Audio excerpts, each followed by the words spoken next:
Kag sa numero 1 sa mga balita, subong adlaw.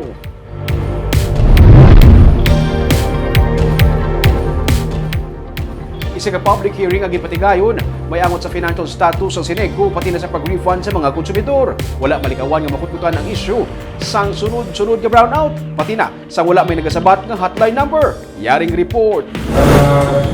Number 1, the unscheduled brownouts. Number 2, the Sineco one bill policy in terms of disconnection. Number 3, if you may, the 100 million loan from a local bank. Sa sugod pa lang sa public hearing nga gintalana para sa financial status kag refund sa mga konsumidor, nagsiling na nga si Councilor Calao Pontevela nga amo ang pamuno sa Committee on Energy nga luyag niya man mapaatagan sa sunod-sunod nga mga brownout nga natabo, pati na ang one bill policy kag ang loan sa Central Negros Electric Cooperative.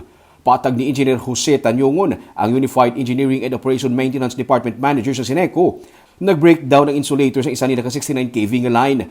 Dugang pa niya, sila, mga konsumidor man sa Sineco kag hindi man nila gusto nga may matabo nga power interruption kay apektado man ang ilang mga pamilya.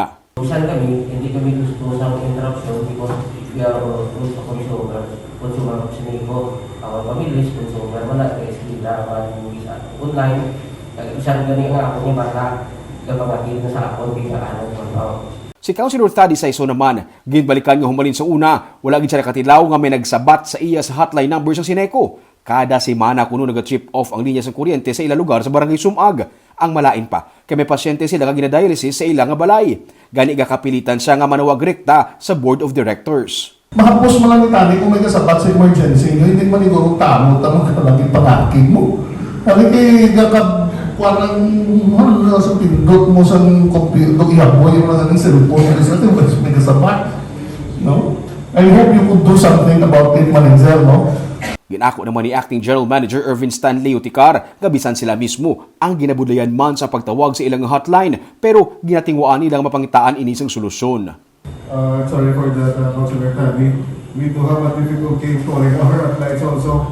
That's why we will address that one. It's an urgent matter na dapat Pero it's still active, supposed to be. So, yeah, supposedly that's active, but we have a problem with our lines also.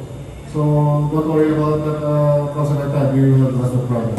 Si Power Watch convener Wenny Sancho ang nagsulat sa Sanggunian Panlungsod para matigayon ang hearing. May mga pribado man nga mga individual kag energy groups nga nagtambong. Iya gina-question kung nga awala sang may natabo nga refunds ang 238 kag 149 million pesos sa mga konsumidor bisan ginbando na inisang ERC. Pero sa batang Sineco, ginsugura na ang refund pero hindi cash kundi 15 sentimos ka diskwento sa kada kilowatt hour sa bill sa kuryente. Gin-question man ni Councilor June Gamboa ang mga transaksyon sa Sineco kag mga loans. Pero sunod sa Sineco, nag-loan sila sa 135 million pesos para makabayad sa advance sa supplier sa kuryente para maka-avail sa discount nga naglabot sa 2.4 million pesos. Sa loan nga ilang nakuha, gamay laman kuno ang interest kung ikumpara sa nakuha nga discount sa advance payment.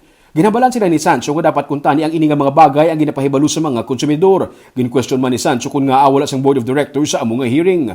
I would like to manifest for this public hearing that it is irresponsible for the members of the board not to attend this very important public hearing. Yes. So, Power Watch, it is an application of their duties and responsibilities.